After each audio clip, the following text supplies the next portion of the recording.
na supéter ko benga ba esprit na bengi bango ba bisinga pelisa batumba kuna pelisi lia makasu na lia makasu loba na lobi na fongole bango ba porte ya puissance na fongole ba porte ya Kimbanseke la suite ko fongola ba porte à cimetière ya Kitambo ba renforcer bango na bengi milimo ekufa donc ce moment déjà esprit kei azongi yebaka keza dégâts bitumba ya biso na certaine maman Tiffany eza bitumba moko ezali sauvage donc certaine soko boso buntana ye akuti yo oza akuti libanga maman Tiffany ko bamba yo na tuni bango mena ko luka moya ko pensa bango ndengeni babi non ko se déranger te pose moi sinaye lobby a olamba pondu tanga olamba pondu senga ye pondu wana na brutalité ngai na zeki na zalate na yena kwanga na vandisi na zui pondu na tsewana na signaler des esprits que non biloko o bolena senga yango o ezala bien pour église longo awa kendaka ko envoter stade et na zalaki l'habitude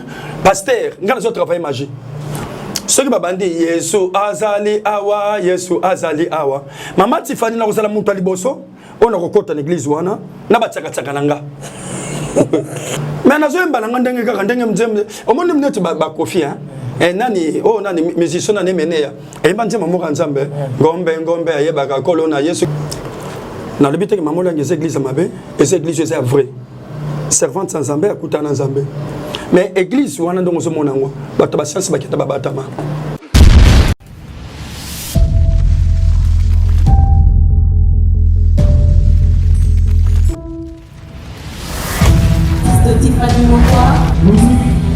Let's go.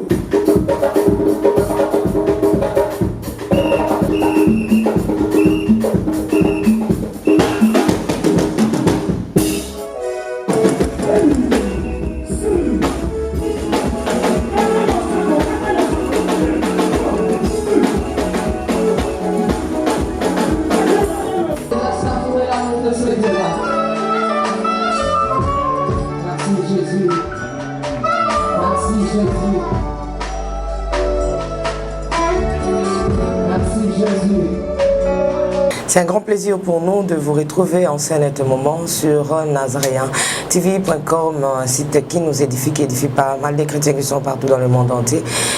Avec la princesse de l'Éternel, âme, le servante de Dieu, la présidente du Parlement céleste, député, quoi. Il n'y a pas de souci, car Jésus-Christ, le Maître, le Seigneur des Seigneurs, l'Omniprésent, l'Omnipotent, l'Omniscient. Aujourd'hui, nous sommes bénis, car la Bible nous dit que c'est la bénédiction de l'Éternel qui enrichit et fait suivre d'aucun chagrin. Bonjour et bon dimanche vous tous qui êtes partout dans le monde entier.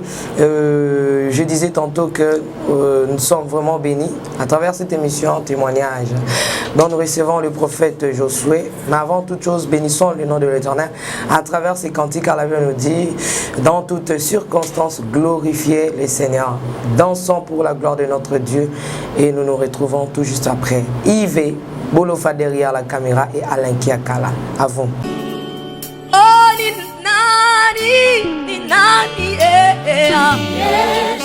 Tibidon, tibidon, tabibon, tabidon,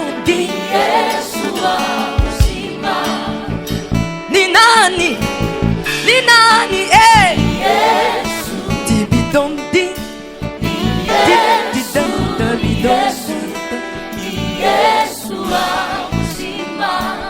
Aksanti sana Bwana tibidon.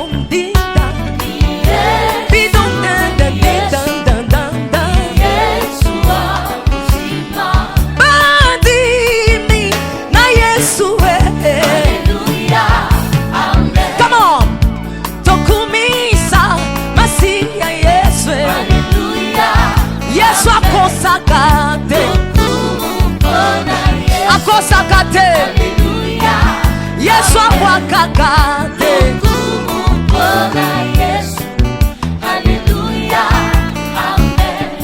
Nalabi seleka Ngai nakosale la Yesu nangai Nakosale la Yesu nangai. Est-ce qu'on peut acclamer Jésus? Est-ce que tu peux acclamer le roi de rois?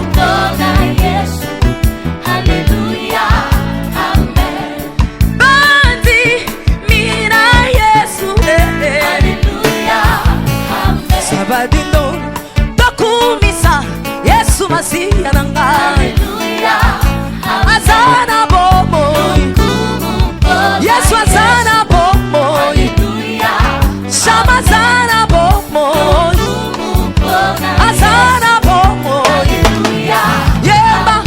En tout cas, mboka molile ça qui embêté. Maman Tiffany, prière au monde na baso négliger maman Tiffany et ça impact na niveau où ezali. Il y a ma casse au retour de ma ngote. Et ça n'impacte maman Tiffany. Au moment où le même n'est pas au salaire de monsieur, maman Tiffany, m'a sauté. Ce qui est là qui cause un ensemble. On s'en a vivante. Parce que bilo de monsieur to so sala, bilo ko so sala, et ceux qui ne touché. Ça là on pendant 6 ans. 6 ans. Aux ceux qui ne touché, monde cabalistique, aux ceux qui ont touché, monde pandamium. Bah monde ni se tourne sur ça la touché. Et maman Tiffany, imagine que aux hommes matami tout cas, aux hommes matama moto. Mais en bazo battre la biso. Corona payé, colo. Donc, à ce continue à battre. De yango wana ezali ki pensa na pelisi ba bougie. Maman la bandi ba prière ne faire 18h. Na zali ki pensa embêté. Et na bengi des esprits non. Et le resala même sur ça na kimiate diriger quelques esprits pour ba kende ba empêcher peut ba enfoûter ba bête maladie et dans 2 ou 3 jours donc autambola les sous-souter. Il y avait oui idée ça là qui bien na supéter ko benga ba esprit na bengi bango ba singa pelisa batumba kuna pelisi lia makasu loba na lobi na fongolé bango ba porte ya puissance na fongolé ba porte ya Kimbanseke à l'époque là c'était le cimetière de Kimbanseke na fongolé ba porte ya Kimbanseke na suite ko fongola ba porte au cimetière ya Kitambo ba renforcer bango na bengi milimo ekufa on a surtout beau accompagner l'esprit oyo po maman soit malade et tant ba yekolanda maman l'esprit ba bimi maman Tiffany dans clé d'œil dans la minute on a zolo bana ça la ke belé tant ba bimi ngana senti que non faut que c'est bimi et na ko retour na bango maman Tiffany côté ba kendaki ba sala ki même pas une seconde or que déjà mission il y a esprit soit tambola na vitesse donc ce moment déjà esprit kei azongi et ba keza dégâts. Or que ceux qui déjà mon esprit a sali 1 minute pour compter déjà que non 60 secondes. Il y a pas que monsieur ça réussi. Mais maman Tiffany na moni mbala moko ba bougie. C'est bon man. Nyo se kufi. Na me kopeli ça ba bougie boy na me ka boy na insister ba expliquer ngatika. Ba comme déjà na kanda. Et tongo tani na zalaki penda les sous na kati ya méchanceté pour na kokende ko gangela maman ke na za mwana na yote luka moyo tika vinanga après quelques jours na ebeka ke non lokola beslu akendaki kuna na ebika dans 3 ou 4 jours 5 jours maman na kotambola soute ba bibon ke bimi partout na autres maman Tiffany to cela ba bibon ti lelo yo maman na ndenga tika ko kufa et loko moko ti ya mabe par rapport à la magie dans la salle qui simba qui m'a wana. Donc c'est-à-dire que même na kati ya bonzambe maman Tiffany, mutoza ensemble, il est toujours protégé. Pourquoi? Parce que mboka molili et kotu ko mona makambo yozo sala, mais yo yebi bangote. Ya ngona lo baka toujours na bat maman Tiffany. Bitumba ya biso na satana, eza bitumba lokola ya boxete. Au moins un boxeur a utilisé ka maboko na ye comme makofi. Un karatéka zo salela makolo na ye et un judoka zo salela maboko na pona ko kwesela bato. Mais bitumba ya biso na satana maman Tiffany, et ça bitumba moko ezali sauvage. Donc Satan soko boso buntana ye. Akuti yo oza akuti libanga maman Tiffany obamba yo. Nyoso tuka pour en neutraliser yo. Akuti eloko nyoso to komona akoloka utiliser pour en neutraliser yo.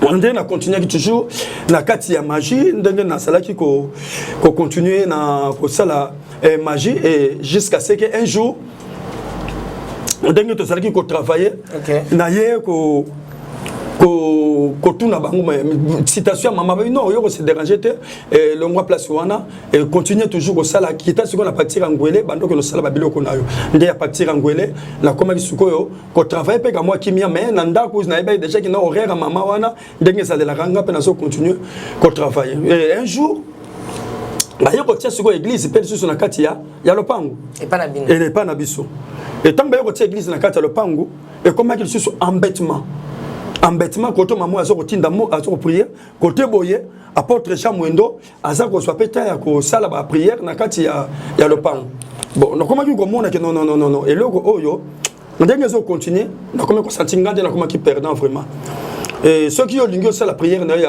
ya minuit bato église bakotola mukape na menua no mona babande prière donc ezali pensa ko zala kimiate un jour besu le singa binona po eloko oyo et s'il a bien il faut au bon moi si ya apôtre Chamwendo Oh, il y a pasteur à côté de l'église. À côté de l'opango, à côté de l'opango, na église, pardon, na kati l'opango. Et papa apôtre Jean Mondo, il y a un des père spirituel nangai. Il y a un des pensa muto asaida kingai, a fongola nga bon sambe ndenge zalaka. Na tuni bango mena ko luka moya ko pensa bango ndenge ni. Babi non. Ko se déranger te pose moi sinaye. Lobby a olamba pondu. Tant olamba pondu, senga ye pondu wana na brutalité. Senga pondu wana na brutalité.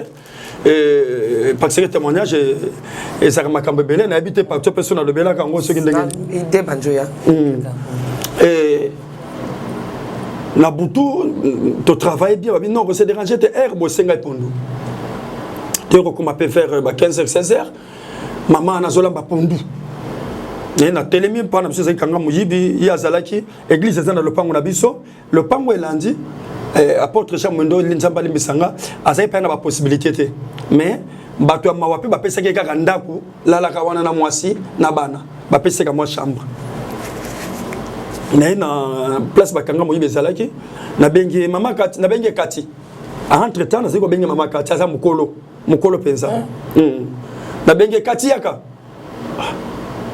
atalinga abi noko moto obenga ngabo likamuni naya na bia yaka ayi comme elle me pesa ngapondu na lia. Donc toutes ces choses-là, nous avons la brutalité, idée que à fâcher, afin que ceux qui ont qui portent fungwama, na kota et bah fonctionner kota et le camoya va éliminer. Oh, na ça va éliminer. Parce que moi c'est pas ma casse, c'est que soutenir ministère mobile na. Tu veux que ceux qui éliminer mobile. À kota déjà na kata ba tristesse, à cause la na passi et tourner ça passe on a trop le capé moyen kota mobile. Poto soit mobile. Et maman Tiffany quand on a sengi maman na pondu, maman na bi wow. Noko moto. Banda na ya osenga kangelo kote nzamba zwa lokumu abando pambola nzambe ponga na sengi ye pondu. Menakanda na esimo. Ya maman Tiffany ba tumususu ozo mona azo benga yona ba façon moko ba brutalité lokola mwana na ye. Il faut ça la prudent. Parce que mutu wana oyebi tena na sali. Ba ko tuko sala arme oyo diable azo utiliser. Ba ko tuko sala fait esprit oyo batindi pona ko destruction na. Na sala ki penda sala ki surpris aki azu pondu. Quand azo tia pondu na sani na zo mona mama zo loba. Mais nga maloba solo bana bia ezabiloko pamba parce que nga déjà c'est na solo na esprit. Oh que maman na pena kata sani na pondu azoko loba maloba. Maloba pona pondu na. Yeso ke ne pas noko moto na super sani na pondu. Na tena ndapo. Na solo na bengi be esprit mais apesi nga i pondu. Siko to sala bin zonga kende gangele loba ko pesa nga biloko pamba bongo kwanga. Donc yamo moni mama Tiffany. Donc boka moni laisse la réalité. Na zongi na bengi mais kati il faut ça na makanisi il faut raisonnaka quand on peut ça mutu biloko kolia kanisa parole la ngona ni voilà asinga oza besoin lipa to kwanga na binyoso azimbongo atindi mwana sombelinga kwanga ngai na zeki na zalate na yena kwanga na vandisi na zui pondu na tsewana na signaler des esprits que non biloko o bolena senga yangoyo na zui tan ya ko zo yango. Expliquer nga zo ngobwa kango parce que na koka kolia pondu wana te parce que pondu premièrement tanga zo tsena sani alobaki maloba e mbongo ya yaki na ngo somela ki kwanga c'est mbongo offrande yango mama Tiffany offrande oyo zo mon offrande ce que mon même batu na carte église le loba via batu belé baby parce que baby valeur offrande te remona que non même un homme de Dieu a ça reçoit mbongo ya offrande azo kabela on n'importe qui et quand on maille OK offrande des mbongo ezali sacré pour nous repesa ngo ba pesa ngo pe mutu azali sacré donc mutu azali ba sopeli mafuta likola mutu na ye ndeye wana ko tu ko lia offrande mais papa ko tana pe sujet hein wana pe donc soki mutu asopeli mafuta ta lia offrande ko to lia ngote bon siko ngala zo offrande des yangi comme il y a pasteur na ke na ndako na kuti mwana ngazo bela ba sopeli mafuta te na traité na mbongo to le bandenge mama Tiffany. Tant que vous êtes déjà sacrificateur, offrande aux autres, et yo na banana yo. Exemple. Les botas c'est trop dur. C'est trop dur. En réalité, bon offrande maman Tiffany, tant que vous avez linga aux yango, et ça me bon côté qu'un hôtel te. Et quand vous avez un bon côté parce que vous avez la cigarette te, robomét. OK. Mais quel loco. Quand on a na kamoko ya makasi maman Tiffany, ozo sentir que non muto malade ezobika te ngeza bato so papa nazoka mutu passe ah yaka zo 500 francs francs donc no sombele mai na kubondela mponda ngote parce que offrande ça sacré mbongo déjà o eki resomba mai on appelle comme sacré non ce soit mai mela kende nondako pas biki donc ça veut dire que et le ezali sacré ezalaka protégé et le ezali protégé ezalaka respecté. Et lorsqu'on a respecté, on ne peut pas toucher ça ou bien on ne peut pas donner ça à n'importe qui. Comme c'est là qui me offrande. Parce qu'il y a deux sortes d'offrandes. Il y a aussi d'autres personnes qui offrande à ça et ça pense offrande. Malgré que on a quatre paniers. Offrande ça dépend de la façon où l'homme de Dieu s'engage yango. Ce que c'est une tension que offrande on a pesi na zo senga parce que na ça nyongwa mapa. Matifani ndoka osakana nango. Offrande on a zo senga parce que naza pia kamikolo yo ifuna kende na vendre place moko na melaka moi moko mama Tiffany tango zo somba prémisse ça mbongo te donc vraie offrande ezako l'offrande à partir il y a tension oyo un homme de Dieu azo sengela yango pendenga zo kozula yango po ça na bato mususu mama Tiffany donc déjà azum offrande wana na mirmir offrande baby église l'église penza ba faux église penza donc basé opesa ba offrande ya 5 na okaki na audio ya WhatsApp mo bandiko bali misato ko bana témoignage so moto arabi na mo bino bandibo 50 depuis to koti corona bozoli mo pesa mbongo offrande te na koyana bandako mutu moko soki muto pesi mo offrande te ko benga nga dadi te ko benga nga papa te pona lobelo mabena lobia on a kosilika ko benga dadi te pe silinga na yo. C'est ça so moi na pesa offrande na robanga na lia bakiti na ba mesa ah atanya ukondoko na mona yo na chayo na mwamba na minito na kata bena katikata saga fufu. Oui, allô Escoti, bonjour. Boni. Et l'autre côté, et puis qu'il y a mon bureau à travailler des micros. Donc dès que ça on a eu galère na niveau 0. Tout ça là boy. Moi il naza na mbongo vraiment mingi te. Mais nazo tchela bino moi mukio naza nango na agence moko boy Nazareta. Sarita qui dit sérieux. Oh. Maman comment des bongo donc yo pesa au futi mbongo kuna partir à poto biso to ya to jibilo. Na bengi ya Scotty. Agence moi ifongami comme nango Nazareta. Na kufie. Agence lisusu. Ndeke sa su mulongo kuna. Pour cela susu. Kuna iza mamba mulongo te. Yesi afuti mbongo kuna partir à poto biso tozoke ko récupérer biloko oli. Atika boyeko. Yiso mona makama bongo na monte. Bat papa si mbongo kuna biloko récupérer biloko oli na agence. Ezalaka. Mais yango ibandi. Maman. Leki nanga yebisi ngai mena ndimite. Na lingi na mona ki mona mbeso. Poli kamba boye. Na monte na ne salamate.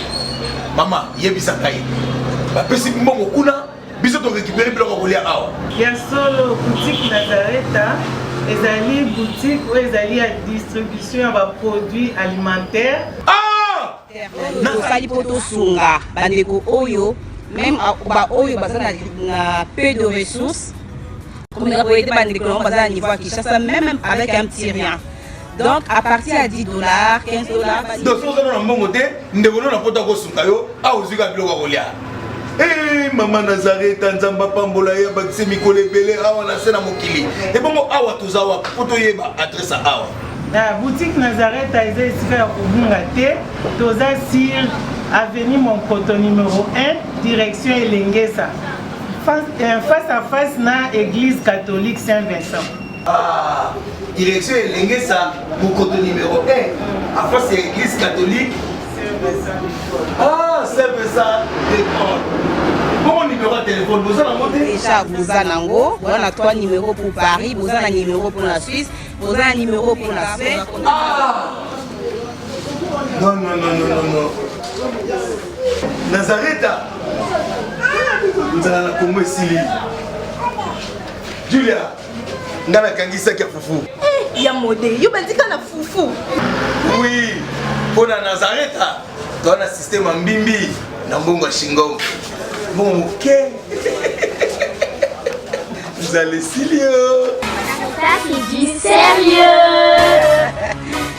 Ah, pour papa, Biki, à Rolobisanga, c'était. Et ça offrande, non, ils ont offrande, c'était Maman Tiffany. Balu qui lango combo. Ok. Balu qui lango combo, donc, na évité sur Robin en offrande à rachat. Na évité sur mon salle ensemble en Robin en quelle offrande? Offrande de colère. Oui, offrande de colère sainte, donc. Colère sainte. Ceux qui colère sainte à Bouzoba. Donc, une chose comme ça. Parce que Maman Tiffany, offrande, Eza et Logo Oyo, tango Ezoya, essentiel aussi sentir que offrande de sa pire. Yope yamba on a monté mamoko et offrande de Maman Tiffany comme il a fait. Comme il a fait. Parce que Zamba peut permettre que qu'il téleki, moi je $5 wana. OK. Et alors comme la yote que no le comme robeta calcul que no andenge za boye na defa ki nyonga maman moko boye na kosuka wapi. Maman Tiffany na babazen na donc na minute yo na kosuka wapi na nyonga Maman Tiffany. Non, kende beta cop le kambongo futa nyonga Maman Tiffany, mais offrande en Zambie etika la offrande o yo kozonga na motema moko. Ende na swaki offrande wana na kwanga wana pardon, na kina bwaki yango. Il va éviter. Ah, éviter Maman Tiffany. Ah oui, bandit parce que ngana kende na mission, apesa ngango na kanda, na se akanda, ngana kota na sala de kampu na ngai. Mais yepe na motema zalaki na ngabit non, na pesa yango parce que yeba ki déjà que non, mutu oyo, c'est un magicien, ko senga zo senga ngai et ça va normalité. OK, le lieu ça Maman Tiffany batu mususu, oye, o mukoto mu na chrétien. Mutu yeka ka sengiye. Sir, na britalite pesa ngelo ko wana. Ngana za yuma te. Omonelo senga wana, no peso angote. Donc ça c'est tout bon moment. To kumba yuma na saka yuma mutute na nina expliquer ka na saka yuma mutute ngapenda na saka na sa yanki. OK, ça faux yanki. OK, vrai yanki timbelara les cambo déjà avant. Il y a mon Bible sur ce peuple sans révélation et ça peuple moko sans frein et ça peuple moko mort. Donc c'est-à-dire qu'un bon chrétien, un bon serviteur de Dieu, il faut oser la déjà la révélation. Et quand on a ça les locaux wana, va expliquer oh na butu na bandu ko pesa rapport, va expliquer non, tu ressens la seconde parce que église oh il faut et longa awa. Na expliquer bon tu ressens la ndenge va expliquer bon pour eux ça la bien. Pour église longa awa, kenda ko en voter stade. Et dans l'habitude, pasteur, nous avons travaillé magie. Ceux qui m'ont dit Yesu azali awa, Yesu azali awa. Maman Tiffany na kozala mutu liboso, on a rekota l'église wana, na bataka taka nanga. Na bataka taka nanga Maman Tiffany na zo yemba. Yesu azali awa. Ya ngona lobana batu chaque fois. Tant que vous êtes ensemble, et l'ungol bâti bon zambé zanakati. Tant que vous priez, et l'ungol bâti bon zambé zanakati. Vraie prière, Maman Tiffany, et sa prière à concentration. Sans concentration dans la prière, et sa prière était. Tu as une idée ni papa. Mais nous avons au moins nous avons Kofi hein. Et nani oh nani musicien nani menea. Et banze mamu kanzambe. Ngombe ayeba kolona Yesu ngende moto so ngende binze bongo wana. Hein? Oh Lazalo ya biso bato te so ngende bongo. Ça fait longtemps aussi. Et menea ayeba nzembo wana. Mais mati fait nzembo nzambe. Le monde nzembo de jeune de ça en église. La terre d'adoration. Nzembo pas bien. Nzembo pas bien.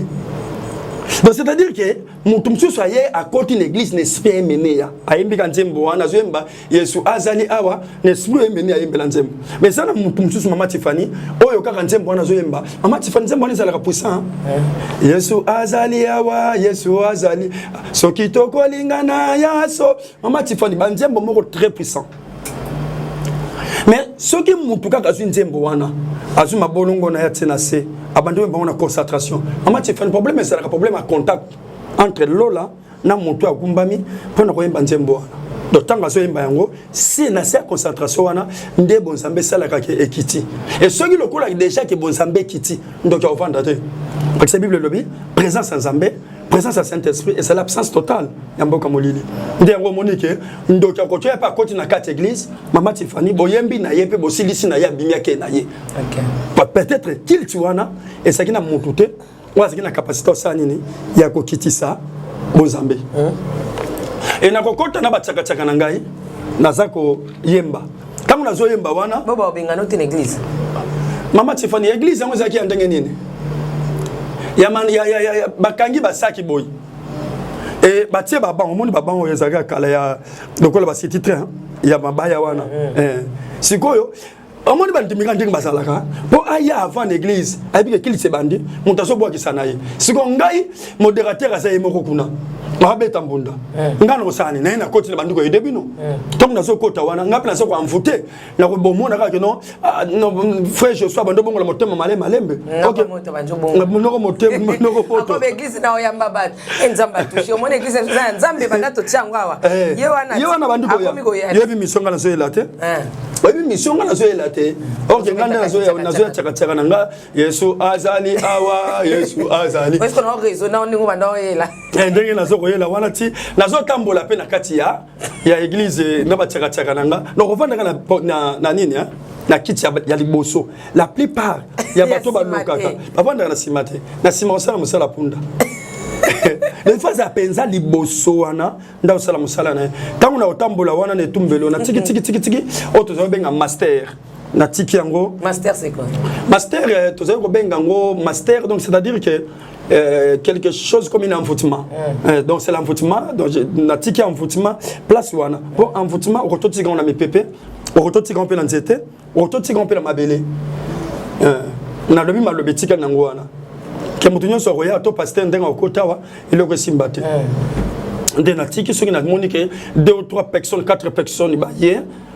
On a ressenti peut-être surtout bango ya mike wana monde ndenge baziyemba kana bataka na bango wana mama Tiffany ko sala réalité na bana wana do bango amuni ya mike wana nde bayemba kaka mabe wana basaka na contact makasi na Nzambe et na Saint-Esprit en ko la protéger bango makasi ce qui déjà monde bana mike en église ba komo ya 5 6 7 8 9 mama Tiffany ba ki bon Nzambe place on ezotonda pourquoi bayebi ko yibate bayebi ko lokuta te bayebi lokote ndenge baye wana do baye ko belela Nzambo e bango bayebi ya vrai Nzambe okomona soit osundeli batchaka osimintela obimi yapo sundela et là osundeli batchaka mono ke église na bino pas comme oh et bon osambela tate oh mama Tiffany ngana yaki kaka na beta tchaka na yemba Yesu azalia wana ke et Yesu azalia wa mama Tiffany ndoki tanga sokota même na kati église ndongo moni na ba église ya protestante na kati église de réveil mama Tiffany mutako sota oyi ba église so mona minene et bombi bato ba science hein et bombi bato ba science na niveau moko tonti maté c'est-à-dire na le biteke mamola ngeze église mabe et cette église c'est vrai servante sans Nzambe akuta na Nzambe mais église wana ndongo so mona ngo bato ba science ba kita ba batama landa bien okotomona mutu mwasa motema mabe okomona liboso ya chip na ye abambi logo ya mamolangi izo église lokola ba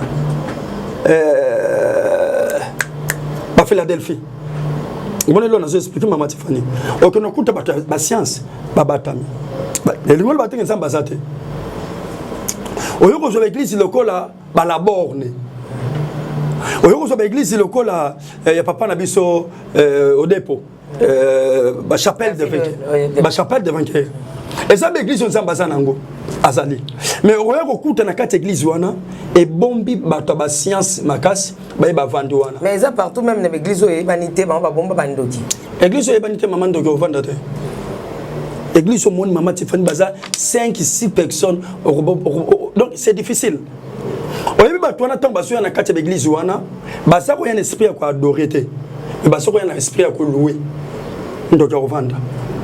Pourquoi mama Tiffany ndoki adora Nzambe te mais ndoki aluaka yango mona Bible so bana biso biloko nyoso za na pema et neto la kombo Nzambe mais mama Tiffany même ndenge ndoki soki adorer Nzambe na tongo na buto pumbwete soko pumbo za na pénition vaut mieux louer parce que même Lucifer yemoko aluaka Nzambe mais atoka Nzambe te donc domaine d'adoration est réservé à Nzambe kaka na bana trône bano ba dit que non boy bazana kata trône Nzambe bana Nzambe disons nde yango et nde mama Tiffany na silisi na kosilisa bongo na bimi na ngai na siminzela na kei tant na kokende wana na bi déjà que non na tike loko boy et to continuer ki ndenge wana na kata église wana na ça continuer et un jour et comme inga soki na lali au comme on se sentir que bah fait moko eza mabe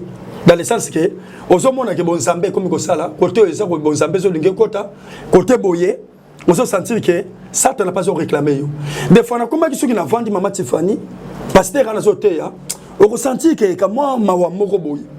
On commence à sentir, ah non, non, on a lié battu belé, on a bombé battu belé, on a sali battu ma belé. Ah mon Dieu, est-ce que l'eau peut venir dans la salle à copier? C'est normal. Mais c'est comme la boutou. Choisissez. On est obligé toujours, il y a Kotosa, où ils allaient, vous, Awana, to Makambuana, et Tamoko Boye, tellement que Betumbele Kaki Mingi.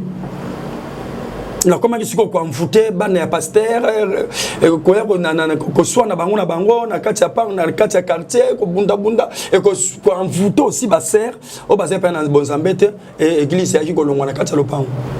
L'église est Rolongwa parce que la salle est vainqueur pour le pan premièrement c'est là qui a biso yango moi même maman Tiffany soko so bundana ndoki faut ça la prudent ngana le baka toujours eloko vaut mieux au bundana magicien que au bundana sorcier.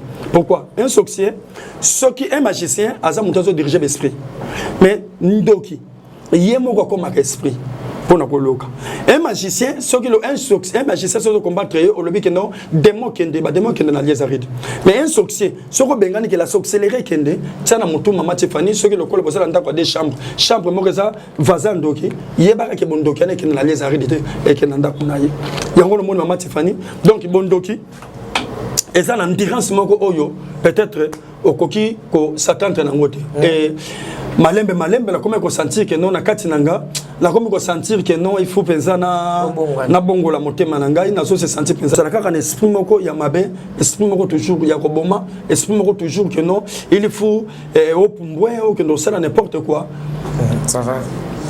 Merci. Je pense que comme il y a une conversion, parce que les gens commencent à les ici.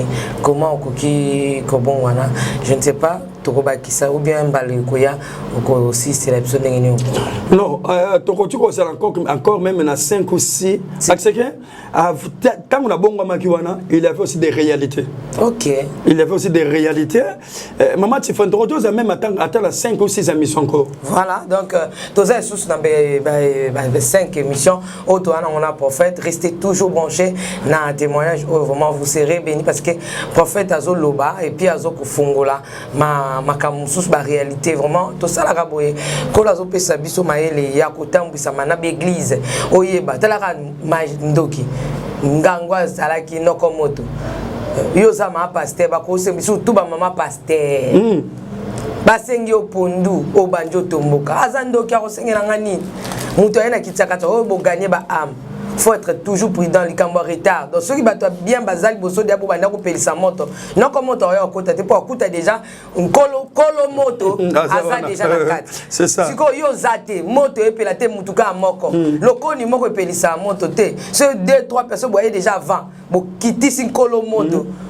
Non comme on t'a été donc et ça va plus locaux ils ont été vraiment bisoba en Nzambe. Restez branchés dans témoignage oyo a pour faire je sais to kuta na sous Mikolo yo et Zaliko ya pour faire je sais na habité conclusion na yo.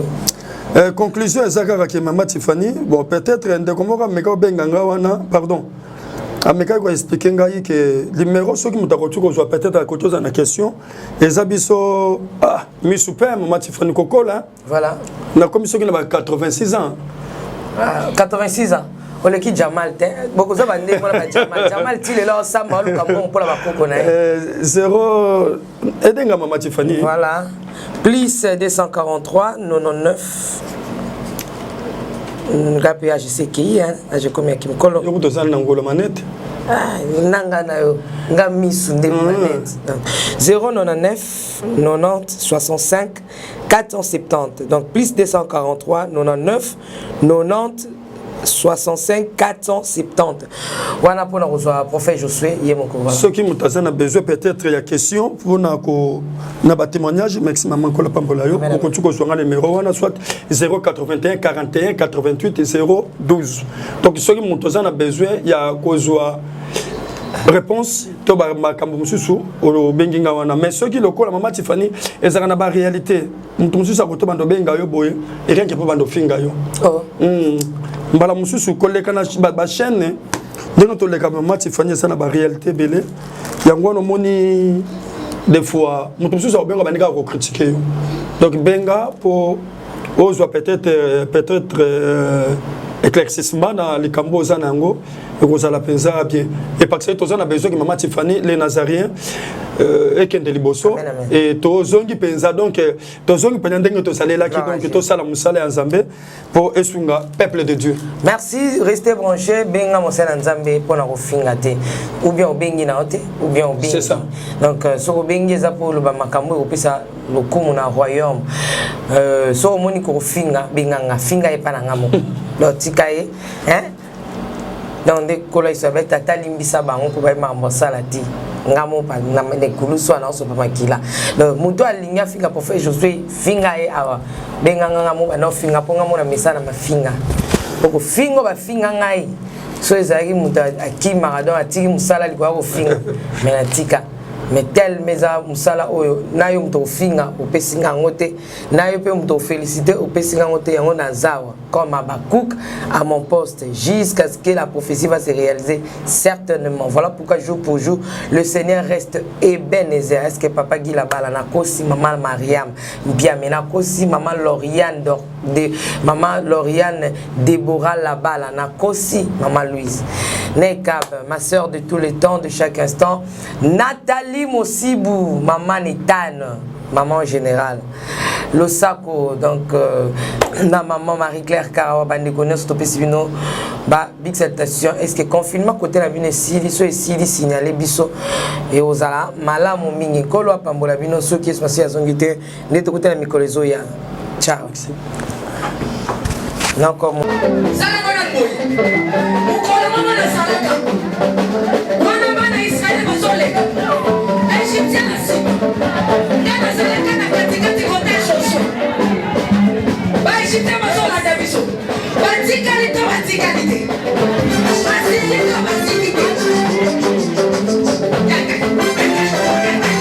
loba satana zana ba problème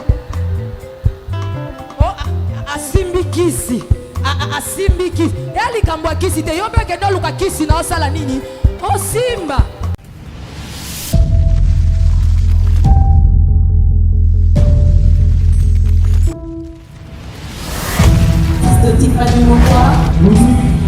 Let's go.